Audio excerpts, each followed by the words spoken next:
Selamat mendengarkan novel Dewa Perang Kunlun Nathan Clark. Bab 1969. Misteri Keabadian Nathan Clark, Bagian 2. Nathan Clark menggunakan teknik terlarang untuk menutupi napasnya. Langkah ini untuk menghadapi para master sihir tingkat tinggi.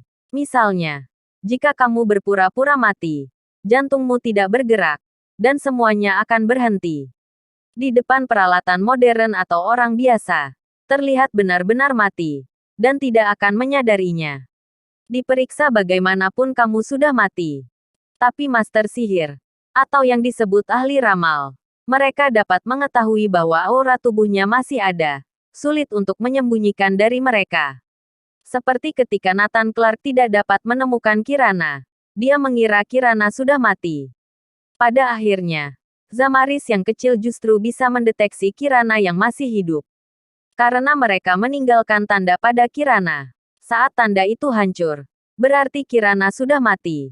Tapi saat itu, tandanya tidak hancur, yang berarti Kirana masih hidup. Teorinya sama dengan sekarang. Para master sihir dan master kuat lainnya dapat merasakan apakah aura seseorang itu masih ada. Dapat menilai hidup dan mati seseorang.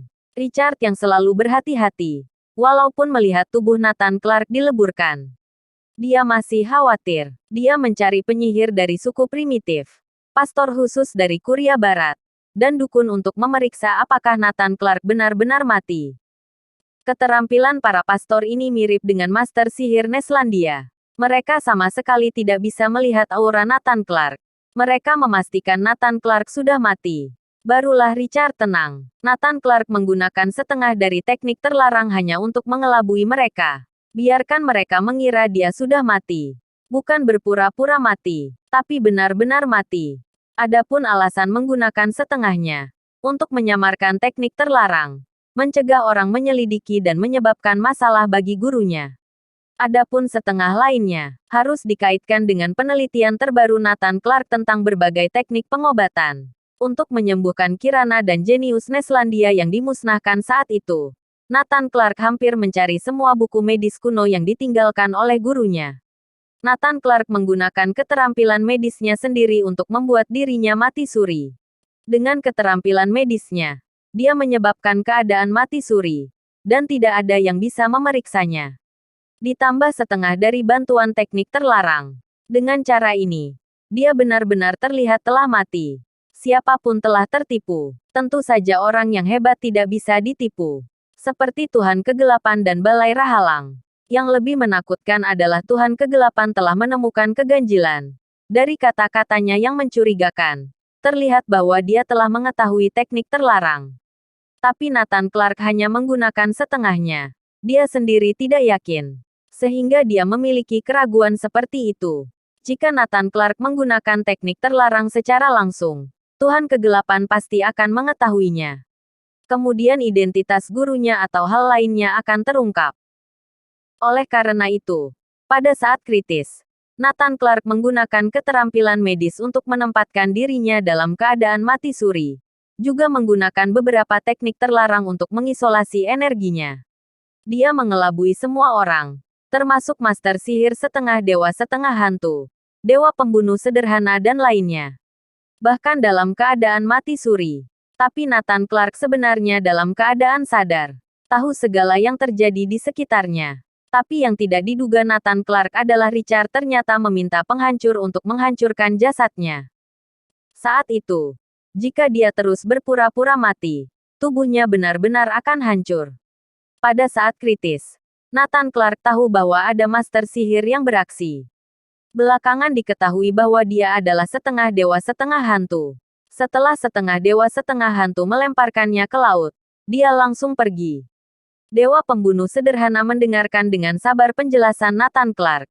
Dewa pembunuh sederhana mengelus dagunya, menatap Nathan Clark dengan curiga dan bertanya, "Aku punya pertanyaan. Apa, jika setengah dewa setengah hantu menggunakan sihir untuk membuat semua orang berhalusinasi, sehingga mereka mengira tubuhmu telah lebur?" Tapi Richard dan yang lain melihat video aktual dari pesawat nirawak. Seberapapun kuat setengah dewa setengah hantu, dia tidak mungkin bisa mengelabui orang di depan layar, bukan? Dewa pembunuh sederhana mengatakan keraguannya. Benar. Saat itu Richard tidak terlalu memerhatikan. Tapi saat penghancur mulai meleburkan jasad Nathan Clark, dia bisa melihatnya dengan jelas. Bagaimana dia bisa dikelabui? Bab 1970. Aku ingin menjadi ketakutan semua orang. Menghadapi keraguan dewa pembunuh sederhana, Nathan Clark tidak berbicara. Dia perlahan mengangkat bajunya, menunjukkan luka-luka yang bersimbah darah. Ini, dewa pembunuh sederhana tertegun. Dia mengerti segalanya. Ternyata adegan penghancur meleburkan tubuh Nathan Clark di awal itu nyata. Nathan Clark benar-benar terluka oleh energi cahaya ganda penghancur. Hanya saja setengah dewa setengah hantu kemudian menggunakan sihir untuk mengelabui semua orang. Itu sebabnya Richard tidak meragukannya. Karena bagian pertama yang dilihatnya itu nyata. Gambar yang dikirim secara aktual tidak mungkin palsu. Apa yang terjadi selanjutnya? Mereka tidak melihatnya. Apa cederamu serius? Dewa pembunuh sederhana segera bertanya. Lukaku baik-baik saja. Aku sendiri seorang dokter. Ini hanya luka luar. Akan sembuh dengan cepat. Nathan Clark tampak tidak peduli. Entah mengapa dewa pembunuh sederhana merasa sedikit sedih. Berdasarkan usianya, dia bisa menjadi kakak laki-laki Nathan Clark. Nathan Clark seperti anak kecil di matanya.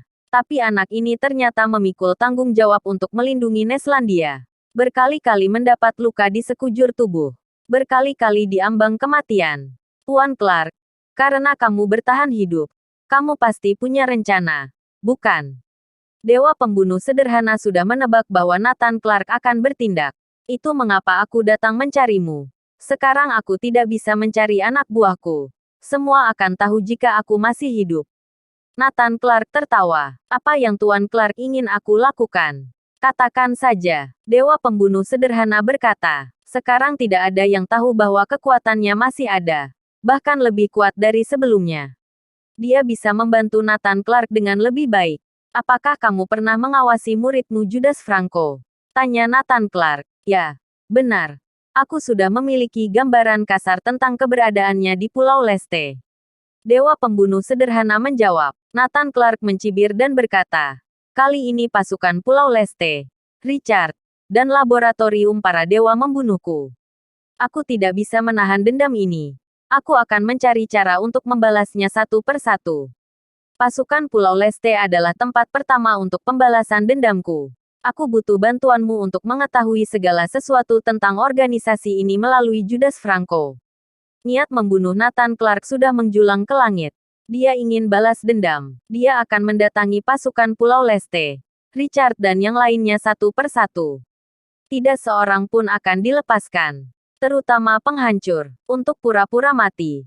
Nathan Clark dihabisi oleh anak ini begitu saja. Nathan Clark pasti akan mengembalikannya 2 kali lipat. Oke. Tidak masalah. Akan aku lakukan apapun yang terjadi untuk masalah ini. Dewa pembunuh sederhana mengangguk. Kebetulan dia mendapati terobosan besar dari Judas Franco baru-baru ini. Itu juga alasan utama Nathan Clark mencarinya. Jika dia pergi mencari Raja Seon Barat, akan mudah diketahui musuh. Terlebih lagi, Raja Seon Barat dan yang lain merasa seperti langit runtuh baru-baru ini. Diperkirakan mereka sudah menyerah memeriksa ini dan itu. Oke, lakukan dengan cepat. Besok aku akan pergi ke Pulau Leste. Ini ketiga kalinya aku memasuki Pulau Leste. 2 kali sebelumnya telah aku porak-poranda. Kali ini aku akan membuat langit Pulau Leste runtuh. Mulai sekarang, aku akan membuat mereka takut padaku. Hidup dalam trauma dariku. Aku ingin mereka gemetar ketakutan saat mendengar namaku. Nathan Clark.